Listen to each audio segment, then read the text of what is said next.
Glenn Greenwald, meanwhile, is one of the people who is responsible for what we know about what the NSA does.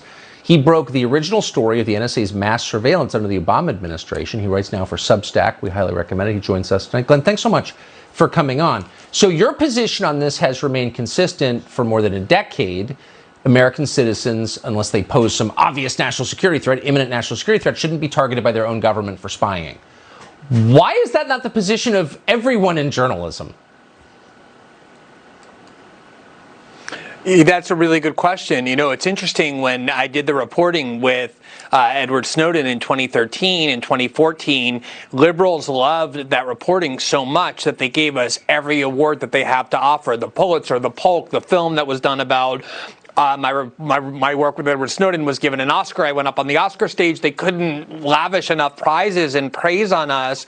And now here we are after the Trump years, and we know that the Democratic Party and journalism in general has aligned with the CIA, the NSA, and the FBI, and has aligned and merged with the security state. And so in response to the report that you did, you would think other journalists, just out of self-interest, even if they dislike your ideology and you, would say, we want to know whether the NSA is abusing their powers in order to spy on journalists they dislike. And instead they mocked it. They said that, oh, he has to be paranoid in order to think this.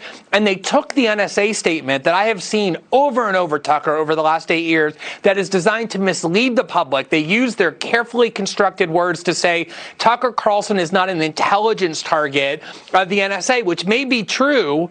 But what that leaves out is that there are so many other ways that they have to spy on the communications of American citizens without making you a target, without getting a warrant. They have huge authorities that really haven't been reined in since 2013 and 2014. I'm glad to hear Kevin McCarthy, other GOP leaders calling for an investigation. But the reality is that in bipartisan Washington, Nancy Pelosi and Chuck Schumer have been joining with the likes of Kevin McCarthy and Mitch McConnell to expand the NSA, to kill any attempts to reform it. So these are kind of empty words. I totally agree with that. Mitch McConnell's 100% on board with what they do.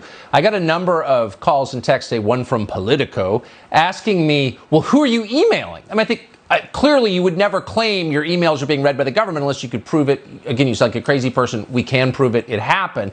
But now the line is, well, you must have been emailing the wrong people. I was under the impression, as a journalist and an American citizen, I have the right to email anybody I want. Is that not the standard any longer?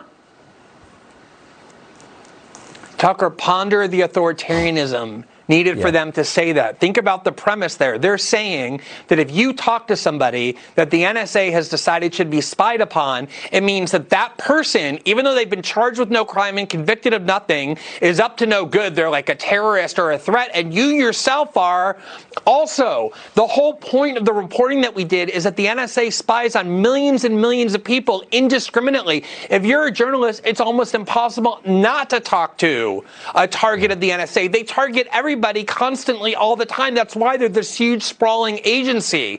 But the authoritarianism that is pervading journalism says if you're talking to somebody the NSA doesn't like, you're a bad person.